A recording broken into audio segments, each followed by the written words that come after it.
The auction hall on Station Telos 9 smelled like burnt metal and old engine oil. Hundreds of aliens from different worlds crowded together, all looking at the spaceships for sale. Tae-sung stood at the back of the room, his hand shaking slightly as he held his credit chip. 5 years. 5 years of working double shifts, fixing broken ships for other people, saving every credit he could. Today he would finally buy his own ship. The auctioneer was a tall alien with 4 arms. His name was Vex Toller, and his voice boomed across the hall. Next item. Lot 847. A DSC-class cruiser from Earth. Tae-sung's heart jumped. The screen showed an old human ship floating in space. It looked terrible. The hull was covered in rust. Parts of the metal were eaten away by time. The engines were dark and dead. Even from the picture, Tae-sung could see that nothing worked anymore. Starting bid 5,000 credits, Vex Toller announced. The crowd laughed. Not just a few beings, but everyone. The sound filled the hall like a wave. A big alien near the front, a Krathari merchant named Dralvik, clicked his mouth parts together in amusement. His shiny black armor reflected the lights. "Look at that garbage," someone shouted.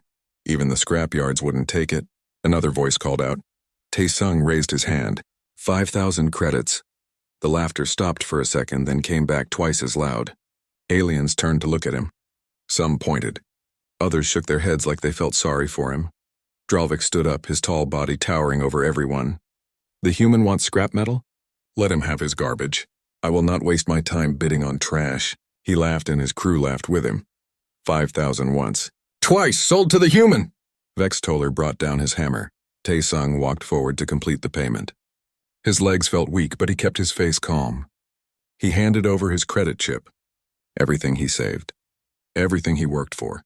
The auctioneer gave him the ship's access codes and ownership papers. "Good luck, human," Vex Toller said quietly. "You will need it." Outside the auction hall, Tae-sung stood looking at his new ship through the station's observation window. The Mugunghwa looked even worse up close. It was huge but broken, old but not beautiful, rusty and forgotten. "That's really your ship?" Tae-sung turned. A human woman stood behind him. She was shorter than him, with oil stains on her work jacket and tired eyes. Her name was Bora, and Tae-sung knew her from the repair docks. "Yes," he said simply. "They're calling you crazy all over the station," Bora said. She didn't sound mean, just honest. "The news crews are making fun of you. Someone made a video. It already has 1 million views." "I know." Bora looked at the ship, then back at Tae-sung. "Why did you buy it?" Tae-sung smiled for the first time that day. "Because I can fix it. Because nobody else sees what it could be. Because it's mine. It will take years to repair, maybe longer, and you'll need help." "I know that too." Bora was quiet for a moment. Then she said, "I got fired last week. My company bought new AI systems. They said human engineers were too slow, too old-fashioned. I have nothing else to do. If you're serious about fixing that ship, I'll help you.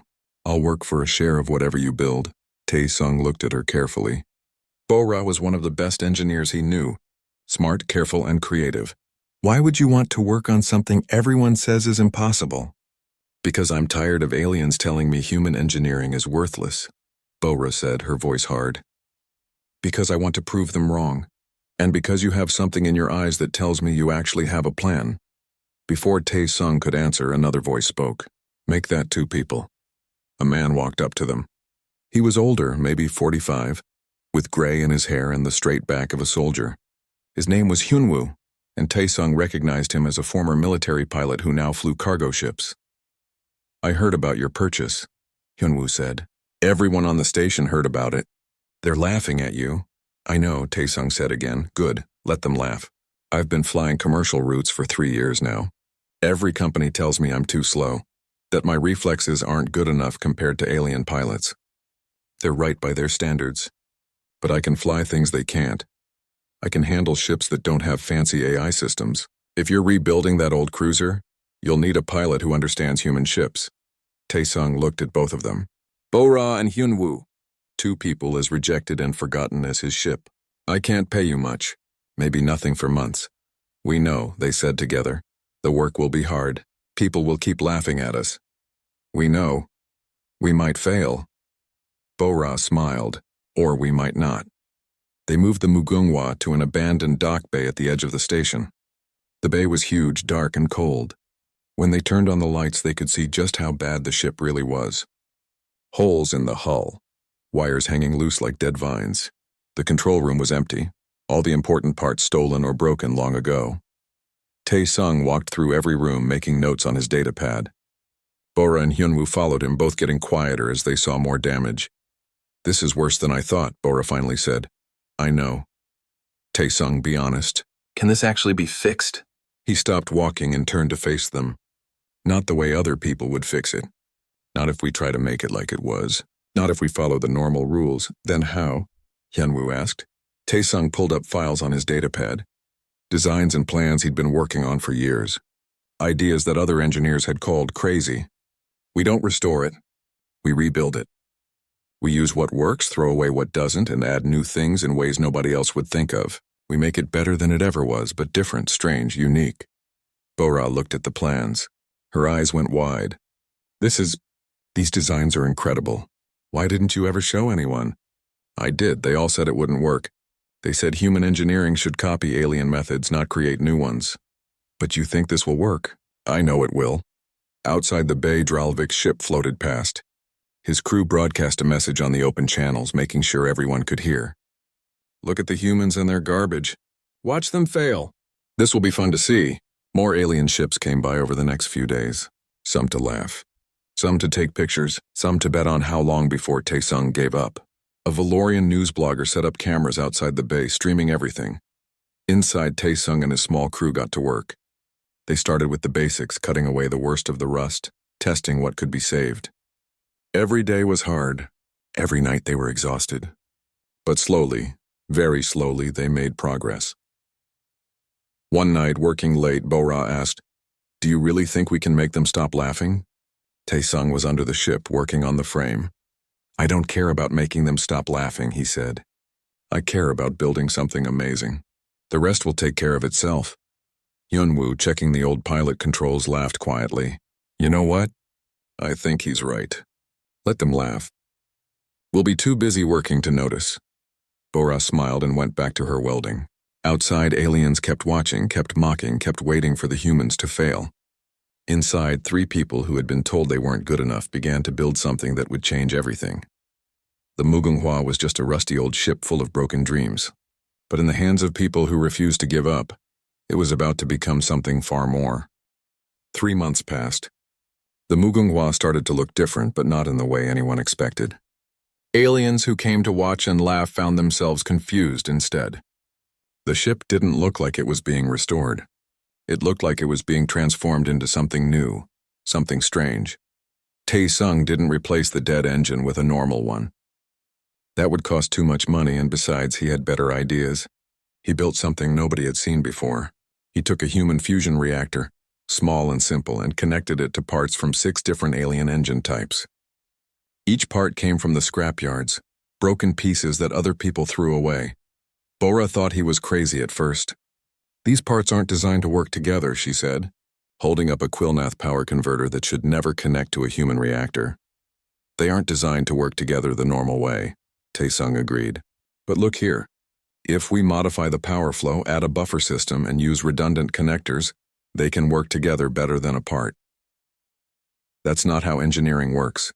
That's not how alien engineering works. Human engineering is different. We make things work when they shouldn't. That's our strength. Bora studied his plans again. Slowly, she started to smile. "You're right. This is insane, but you're right. Let's try it." Word spread across the station that the humans were doing something unusual. More people came to watch. The crew grew too. A human woman named Ji-hai joined them. She used to work as a weapons specialist for a mercenary company. But they fired her. They said she was too careful, too slow to shoot. She didn't mind. She was tired of working for people who only cared about killing. "I'm good at making things safe," she told Tae-sung. "Everyone thinks weapons are about power, but they're really about control. I can help you build control systems." A human doctor named Dong-hyun came next. He was older, his hair completely gray, his hands steady from years of practice. Alien medical technology had made human doctors seem outdated, so he lost his clinic. "A ship needs a medical bay," he said simply, "and I need a purpose. Let me build one." Tae-sung welcomed them both. The team was growing, but so were the problems. Dralvik couldn't stand that people were getting interested in the human project. He wanted everyone to keep laughing, to keep thinking humans were worthless. He sent his chief engineer, a proud Quillnath named Tormalax, to investigate. Tormalax was famous across the station. He designed engines for racing ships and military cruisers. He knew everything about proper engineering. Tormalax spent one day watching the humans work. Then he went back to Dralvik and made a public announcement. "What the humans are building will fail catastrophically," he said. His voice was broadcast across the station's news channels. "Their hybrid reactor will explode. Their redundant systems are wasteful and stupid. Their manual controls are primitive. I give them 2 weeks before everything falls apart and they admit defeat." The announcement made things worse for Tae Sung's crew. Suppliers stopped selling them parts. The station authorities suddenly demanded safety inspections every few days, slowing down their work. Someone sabotaged their cargo deliveries. Important components went missing, but the crew kept working. They worked longer hours. They found creative solutions. When they couldn't buy new parts, they made old parts work in new ways. When inspectors came, they passed every test because their systems were actually safer than normal ones, just different. One night, a strange visitor appeared at the dock bay. A figure in a dark robe stood in the shadows, watching them work. Taesung noticed her after an hour and walked over. "Can I help you?" he asked. The figure pulled back her hood. She was an alien, but not any species Taesung recognized. Her skin was pale blue, her eyes were golden, and she looked very old. "My name is Ilmara," she said. Her voice was soft but strong. "I am a researcher. I study ancient civilizations and old ways of building things.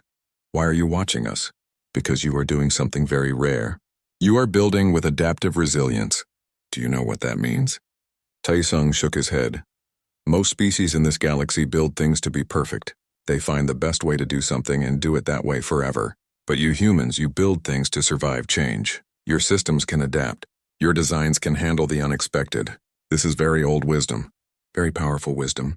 The ancient species who built the greatest civilizations understood this. Then they forgot and they died." She handed Taesung a small data crystal. "Keep building the way you are building.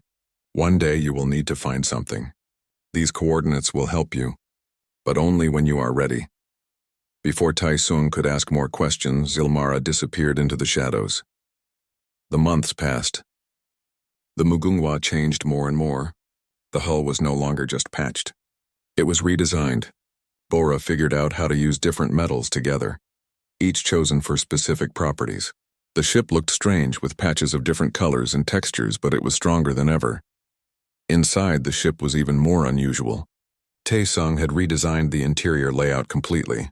He used human architectural principles to maximize space. The ship now had 40% more room inside than it should have. Rooms connected in efficient ways. Storage was built into every wall. Nothing was wasted. The hybrid reactor was the biggest achievement. Taesung and Bora spent 2 months building it, testing it, and rebuilding it. They used principles from human fusion technology, but added alien power converters, Quillnath stabilizers, and Krathery cooling systems. Everything was connected with redundant backups and manual overrides. "Why so many backups?" Jihai asked while helping install safety systems. "Because when something breaks in space, you can't call for help," Taesung explained. "Alien ships are efficient. If one system fails, the whole ship fails. Our ship will have 3 ways to do everything. If the main system breaks, we switch to backup 1. If that breaks, we use backup 2. We might not be the fastest or the prettiest, but we'll keep flying when everyone else is dead in space." Finally, the day came to test the reactor. Taesung gathered his crew in the engine room. Bora stood at the controls, her hands ready on the switches. "Everyone ready?" she asked. They all nodded. "Then let's see if we're crazy or brilliant." She activated the reactor. For a moment, nothing happened. Then a low hum filled the room. The lights came on, dim at first, then brighter. The power readings on the screen started climbing. 10%, 20%, 50%. The hum grew stronger but steady, not dangerous. "It's working," Bora whispered. "It's actually working." "Power output is stable," Jihai reported from the safety station. "No fluctuations. No warnings. Temperature is perfect," Donghyun added, watching the environmental controls. Taesung watched the numbers and smiled. Every prediction Tormalax had made was wrong. The reactor wasn't exploding. It was purring like a happy cat. Outside the dock bay, aliens had gathered again. Word had spread that the humans were testing their reactor.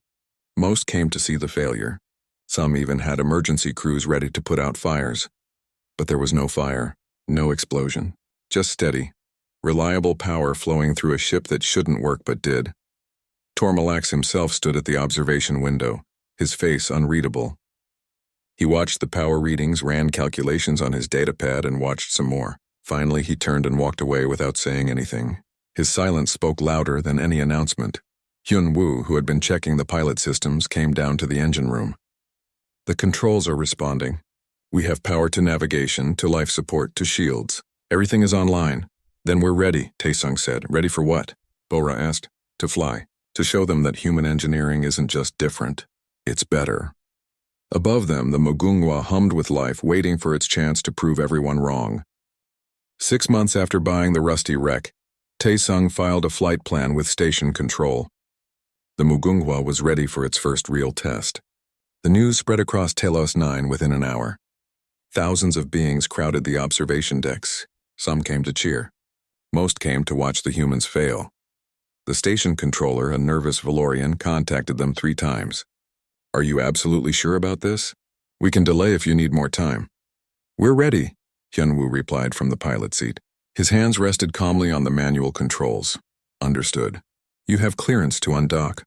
May fortune favor you. The docking clamps released.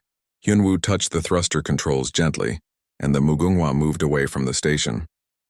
It didn't glide smoothly like alien ships. It moved in small bursts, adjusting and correcting. It looked awkward to watching eyes, but every movement was precise and controlled. She handles differently than I expected, Hyun-woo said. The manual systems give me more control, but I have to think about every action. That's the point, Taesung replied from the engineering station. You're flying the ship, not the computer. You make the decisions. Bora monitored the reactor. Power level stable. All systems responding normally. We're good. The Mugunghwa circled the station slowly while Hyun-woo got used to the controls. Watching aliens started to murmur. The ship looked strange but not broken. Its patchwork hull reflected light in unusual patterns. Its asymmetric design should have made it unstable, but it flew straight and steady. Then Hyun-woo opened up the engines.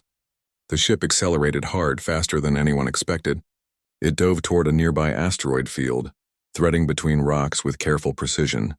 The manual controls let Hyun-woo make creative choices that no computer would consider. He flew the ship like an artist painting, each movement deliberate and meaningful. Incredible, the station controller whispered, forgetting his broadcast was still open. Look at that maneuvering. The Mugunghwa returned to the station and docked perfectly. Hyun-woo was sweating but smiling. She's a beauty. Strange and difficult but beautiful. Before they could celebrate, a message came through. It was from Dralvik. Impressive for a garbage ship, the Krathari's voice was cold. But a simple flight means nothing. I challenge you to a real test. A race through the Razor Drift asteroid field. My ship holds the speed record. Let us see if your human ingenuity is real or just luck. I race tomorrow at noon. Will you accept or will you admit you are not ready? The crew looked at each other. The Razor Drift was dangerous. Ships had been destroyed there. Even experienced pilots avoided it. It's a trap, Jihi said. He wants us to crash and prove him right. Maybe, Taesung agreed. But if we refuse, everyone will say we're cowards. They'll say our ship only works in safe conditions. Can we win? Bora asked Hyun-woo. The pilot thought for a moment. His ship is faster. His AI can calculate optimal paths instantly, but we have something he doesn't. What? Creativity? And these beautiful manual controls that let me do crazy things. I can't promise victory, but I can promise we won't make it easy for him. Taesung made his decision. We accept. The next day, the entire station watched. Every screen showed the 2 ships at the starting line. Dralvik's corvette was sleek and deadly, painted in intimidating black and red. The Mugunghwa looked like a flying museum piece next to it, all mismatched panels and strange angles. Racers ready, the official announcer declared. 3, 2, 1, go! Both ships launched forward. Dralvik's corvette jumped ahead immediately, its powerful engines screaming. The Mugunghwa followed, slower off the start but steady. They entered the Razor Drift. Asteroids filled space in every direction, some as small as fists, others as large as buildings. The Corvette's AI plotted the fastest route and the ship followed it perfectly, moving with mechanical precision. Hyunwoo flew differently. He watched the asteroids, felt the ship's responses, and made decisions based on instinct as much as calculation. The Mugunghwa moved through the field like a dancer, not always taking the obvious path but always finding a way through. He's gaining on us, Bora reported, watching the sensors. I know, Hyunwoo said calmly, but watch what happens next. They reached the field's densest section. The Corvette's AI calculated the safest fast route and committed to it. But space is unpredictable. A small asteroid collision ahead sent debris flying into the Corvette's path. The AI needed 3 precious seconds to recalculate. Hyunwoo didn't need to recalculate. He saw the debris, adjusted course instantly, and kept flying. The manual controls responded to his thoughts as fast as he could move his hands. The gap closed. The 2 ships flew side by side, weaving through deadly rocks at incredible speeds. Then disaster struck. A massive asteroid ahead suddenly exploded, hit by smaller rocks. Huge pieces of stone filled space where both ships needed to go. The debris wasn't in any navigation chart. Both ships had seconds to react. Dralvik's AI froze. Just for a moment, but long enough. The Corvette tried to stop, to turn, but it was going too fast. Hyunwoo didn't freeze. He saw a gap. A crazy, impossible gap between 3 spinning chunks of rock. No computer would try to fly through it. But Hyunwoo wasn't a computer. Hold on, he shouted. The Mugunghwa twisted, rolled, and dove through the gap. Metal scraped against rock. Alarms screamed. But they made it through. Behind them, the Corvette wasn't as lucky. It clipped a large asteroid and spun out of control. Not destroyed, but damaged and unable to continue. The Mugunghwa crossed the finish line alone. The station exploded in noise. Some cheered. Some sat in shocked silence. The humans had won. The garbage ship had beaten the record holder, but Taesung wasn't celebrating. Hyunwoo, turn us around. Dralvik's ship is damaged. What? But we won. Turn around now, Hyunwoo obeyed. They flew back into the field and found the Corvette drifting. Its engines dead, emergency lights flashing. This is Mugunghwa to damaged vessel. Do you need assistance? There was a long silence. Then Dralvik's voice came through, quiet and strained. Yes, our engines are offline. Hull breach in Section 3. We're locking on a tow line. Sit tight. They brought the Krathari ship back to the station. The whole way, neither ship spoke. When they docked, Dralvik came to find Taesung. The proud merchant looked different now. Tired, humbled. Why did you help me? He asked. I have been cruel to you. I tried to destroy your reputation. I sabotaged your supplies. You should have left me there. Taesung looked at him calmly. Because helping people is more important than being right. Because winning means nothing if we lose our humanity along the way. And because maybe, if I show you kindness, you'll stop seeing humans as inferior and start seeing us as equals. Dralvik was silent for a long moment. Then he did something that shocked everyone watching. He bowed. In Krathari culture, bowing meant acknowledging someone as your better. I was wrong about humans, he said. And I was wrong about you. You have my respect, Taesung, and my apology. After Dralvik left, Zilmara appeared again, stepping out of shadows like a ghost. You have proven yourselves, she said. Compassion, skill, and creativity. These are the signs of a worthy people. The coordinates I gave you lead to an ancient station. Inside is knowledge that could change the galaxy. But only those with open minds can unlock it. I believe you are ready. Taesung looked at his crew. Bora, Hyunwoo, Jihi, Donghyun. They had been rejected and forgotten, called worthless and obsolete. But together they had built something amazing. What do you all think?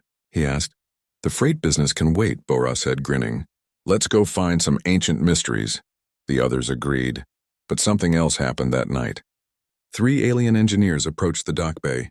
A young Valorian named Kilseth, a Quilnath analyst named Tamora, and a Krathari soldier named Velkrin. We want to join your crew, Kilseth said. We want to learn your methods. We want to understand human engineering. Taesung smiled. Welcome aboard. But I warn you, we do things differently here. We make mistakes. We try crazy ideas. We fail sometimes. Good, Tamora said. We are tired of always being perfect. Perfection is boring. The Mugunghwa prepared for a journey into unknown space. What started as a joke had become a legend. And the legend was just beginning. 3 weeks of traveling through empty space.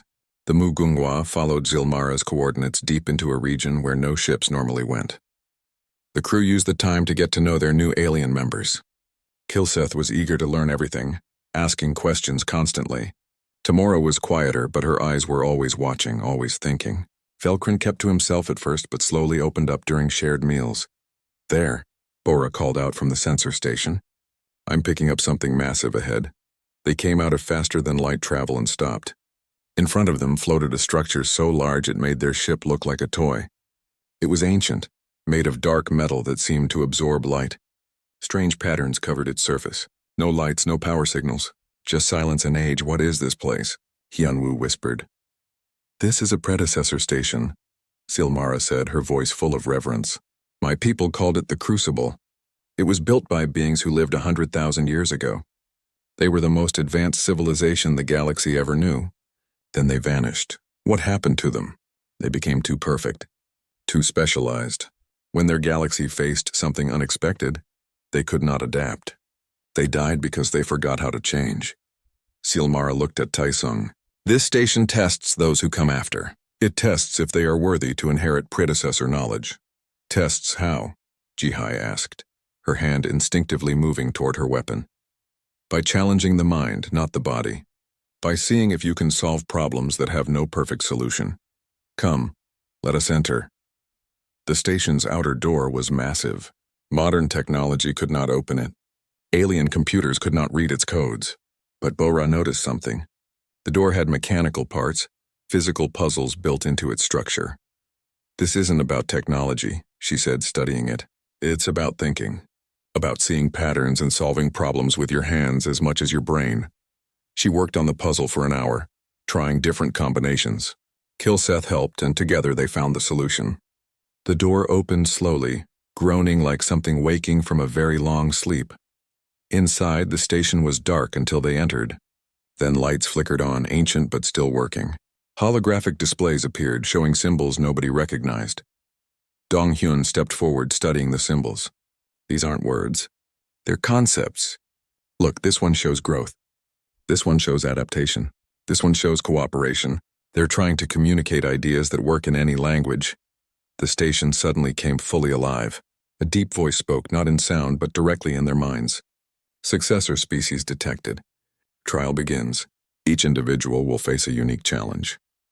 Success requires demonstrating adaptive thinking. Failure results in no harm, only departure. Do you accept?" The crew looked at each other nervously. Taesung stepped forward. "We accept." The floor beneath them shifted. Each crew member found themselves transported to different parts of the station, separated and alone. Taesung appeared in a huge chamber filled with broken machinery. Lights flashed warnings. The place was getting hotter. A voice in his mind said, "Reactor critical. Time to failure, 30 minutes. Repair it or be transported out in shame." He ran to the reactor core. Nothing looked familiar. The technology was completely alien, more advanced than anything in the modern galaxy. His training meant nothing here. His knowledge was useless. For a moment, Taesung felt panic. Then he remembered his own words. "We don't need to understand everything. We need to understand enough." He stopped trying to comprehend the whole system. Instead, he looked for basics. Energy needed to flow. Heat needed to be controlled. Functions needed to connect. These principles were universal. He found what looked like a regulator, broken and sparking. He couldn't fix it properly, but he could bypass it. He used pieces of his own tools to create a bridge. It was crude and inefficient, but it worked. The warning slowed. The heat decreased. The reactor stabilized at 60% capacity. Not perfect, but functional. "Success," the voice said. "You demonstrated adaptation over perfection. You prioritize function over understanding. This is wisdom." Meanwhile, Bora and Kilseth found themselves in a maze. The walls moved based on their emotions. When Kilseth felt frustrated, the walls closed in. When he tried to calculate the perfect path, the maze changed completely. "Stop thinking so much," Bora shouted. "This place doesn't want perfect answers. It wants creative ones. But there must be a pattern." "Maybe there is no pattern. Maybe we just need to accept uncertainty and keep moving." Kilseth struggled with this. His whole life he had been taught that problems had solutions, that patterns existed, that logic always worked. But Bora was right. The maze rewarded spontaneity and trust, not calculation. Together, they learned to move by feeling rather than thinking. The walls opened for them. They escaped. Hyunwoo and Tamura sat in a strange pilot chamber. A simulation played on the screen showing a ship in danger. They had to fly through increasingly chaotic situations. Tamura's precise calculations kept failing because the simulation deliberately broke its own rules. "This is impossible," she cried. "The physics don't make sense." "Exactly," Hyunwoo said calmly. "That's the point. Real life doesn't always make sense. Sometimes you have to fly by instinct, not by numbers. Trust your gut." He took the controls and flew the ship through impossible situations, making choices that felt right even when they looked wrong. Tamura watched in amazement as his illogical decisions somehow worked. Ji-hee, Velkrin, and Dong-hyun faced the hardest test. They stood in a room showing a simulation of people in danger. They could save a large group or a small group, but not both. Every choice had terrible consequences. "What is the correct answer?" Velkrin demanded. "There isn't one," Dong-hyun said sadly. "That's the test. Life gives us impossible choices. We have to make them anyway and live with the consequences." They debated, argued, and finally made a choice. It hurt, neither option was good. But they made a decision together and accepted responsibility for it. "Success," the voice said. "You demonstrated moral courage. You understood that perfection is impossible, but action is still necessary." The crew reunited in a central chamber. A massive door opened, revealing a library. Not books, but data crystals containing incredible amounts of information. Shilmara stood there waiting, tears running down her face. "You passed," she said. "All of you. Do you understand how rare this is? Most species fail because they cannot accept imperfection. They want right answers. They want perfect solutions. But the universe does not work that way." Tae-sung approached the library. He felt the weight of all that knowledge calling to him. "What is this place?" "The predecessor's final gift. Everything they learned. All their technology, their science, their philosophy, and a warning." Silmara pointed to a large crystal in the center. 200 years from now, a wave of exotic radiation will sweep through this galaxy. It will disable advanced technology. Civilizations that depend on specialized, optimized systems will collapse. Only those with adaptive, resilient technology will survive. "That's why you brought us here," Bo-Ra realized. "We humans build things that can adapt. That's our strength." Yes, the predecessors died because they forgot how to adapt. They became perfect and rigid. When the unexpected came, they shattered. They left these stations hoping younger species would learn from their mistake. The station offered them access to all its knowledge, every secret of predecessor technology, enough to make the Mugunghwa the most powerful ship in the galaxy. Tae-sung made a choice that surprised everyone. "No, we'll take some knowledge, but not all of it. If we take everything, we'll become dependent on it. We'll forget how to adapt just like the predecessors did. We need to stay human, to keep struggling and creating. That's what makes us strong." He selected only specific technologies that would help but not replace human ingenuity. The crew agreed with his wisdom. Shilmara smiled. "You understand. This is why I have hope for your species. The predecessors failed because they reached for perfection. You succeed because you embrace your flaws." She revealed her secret then. She was not just a researcher. She was a predecessor, one of the last, placed in stasis to guide worthy species. "I want to join your crew," she said. "I want to learn from you what my people forgot. Teach me how to be imperfect again." The Mugunghwa left the crucible changed, not with all the answers but with the right ones. Not perfect but better, ready to face whatever came next. 3 months later, the Mugunghwa returned to Station Telos 9. News of their journey had spread in strange ways.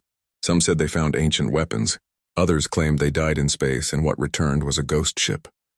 Everyone wanted to know the truth. Station authorities demanded to inspect the ship immediately. What they found made no sense to them. The Mugunghwa now had technology they had never seen before. Predecessor systems worked together with human engineering in ways that should be impossible. "How does this work?" the chief inspector asked, staring at the reactor readings. "Your power output increased by 300%, but your energy signature is smaller. That violates physics." "It violates your understanding of physics," Bo-Ra corrected gently. "Predecessor technology works on different principles. We adapted it to human methods."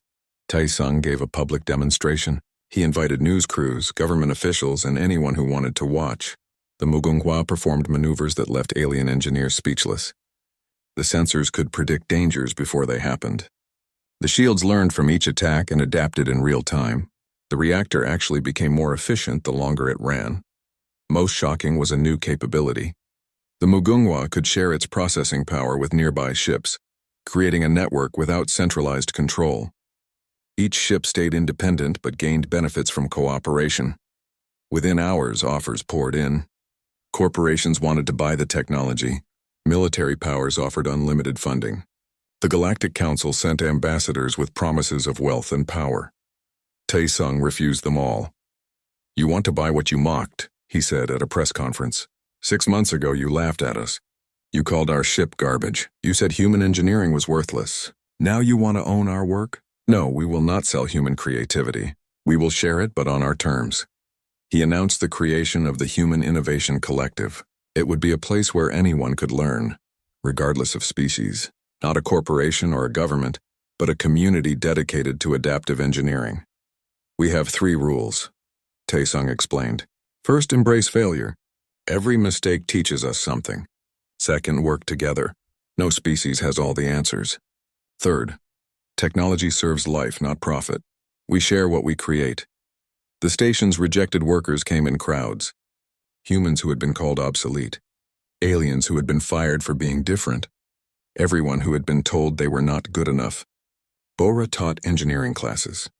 Hyunwoo trained pilots. Jihai shared her knowledge of systems control. Donghyun built a medical research center.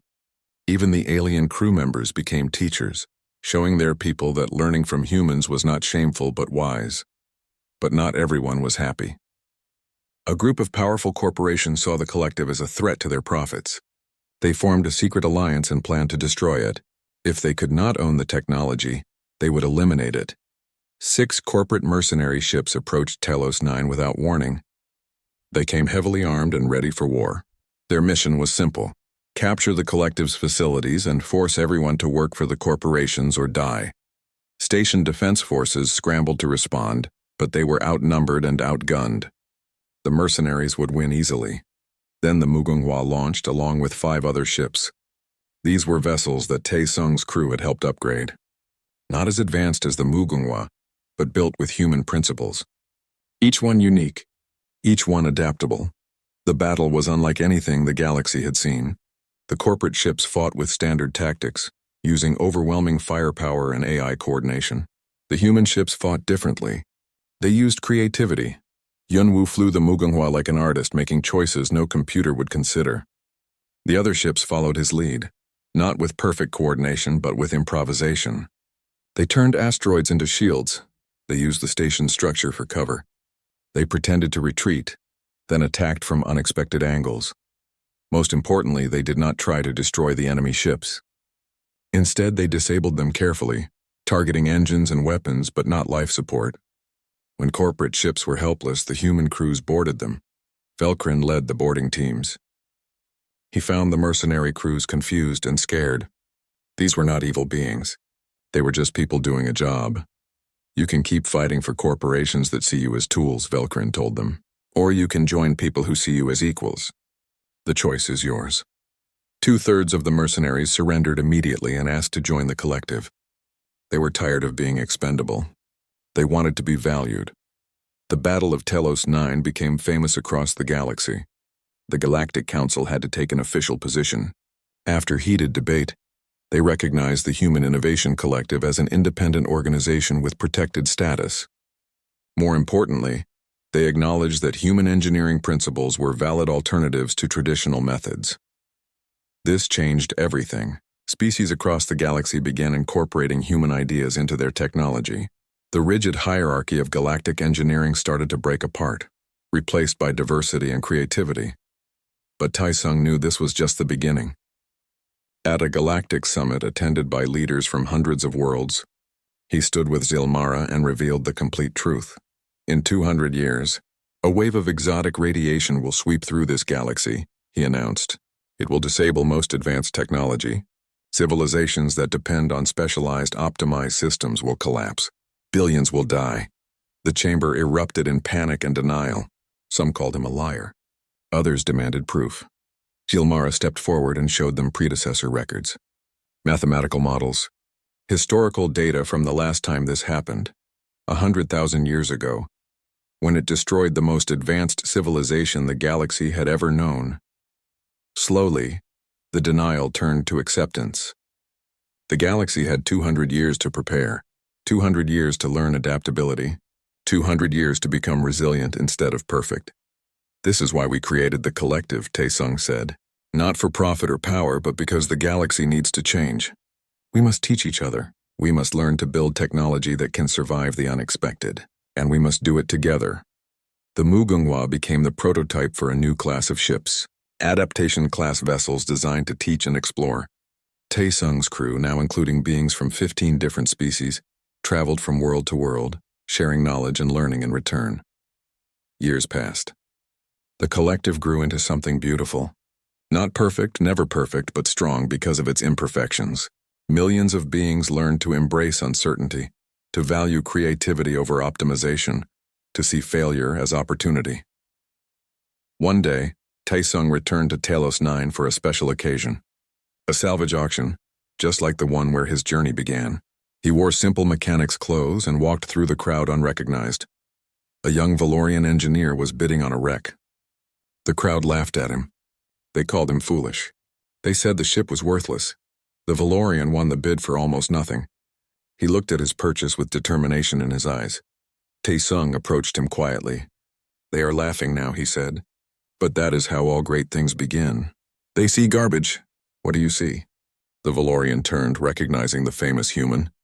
"I see possibility," he whispered, his voice shaking with emotion. "Good answer." Taesung smiled. "Come to the collective tomorrow. We will teach you how to turn possibility into reality. After all, someone once gave me the same chance." As he walked away, Taesung passed the dock where the original Mugunghwa was preserved as a monument. That rusty, broken ship that everyone mocked. A plaque on its hull read, "From scrap metal to legend." A reminder that greatness often begins where others see only failure. On the Mugunghwa's current bridge, his crew prepared for their next journey. Shilmara studied a star chart showing 47 more predecessor stations waiting to be discovered. Each one held knowledge and challenges for those brave enough to seek them. "Where should we go next, Captain?" Hyunwoo asked. Taesung looked at his diverse crew.